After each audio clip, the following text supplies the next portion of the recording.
In today's video, I'm going to teach you how to test your camera in Microsoft Teams without joining a meeting. First, make sure Microsoft Teams is open on your computer. You can use either the desktop app or the web version in your browser.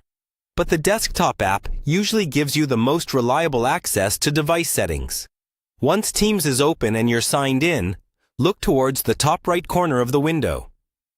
You should see your profile picture or your initials in a small circle. Click on that to open your account menu. From the menu that appears, look for the option labeled Settings. Go ahead and click that. This will open a new window or panel with several categories down the side. These are all the different areas where you can customize how Teams behaves.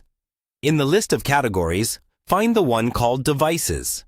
Click on Devices, and this is where you'll manage your audio and video hardware. In the Devices section, scroll until you see the area labeled Camera.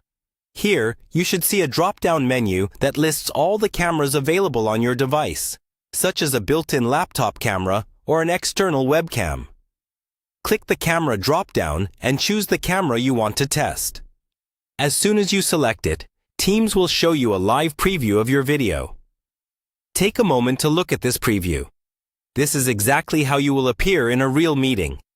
You can adjust your position, check your lighting, and make sure the framing looks good. If the image is too dark, try turning on a nearby light or facing a window. If your face is cut off, adjust your chair height or tilt the screen until you're centered. If you don't see any image at all, double-check that the camera isn't covered and that no other application is using it at the same time. Sometimes closing other video apps, like conferencing tools or camera utilities, can solve this quickly.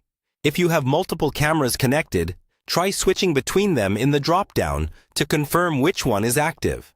Once you're happy with how everything looks, you can simply close the settings window. Teams will automatically remember the camera you selected and the settings you just confirmed. Now your camera is fully tested and ready to use, and you didn't have to join or disturb any meeting to do it.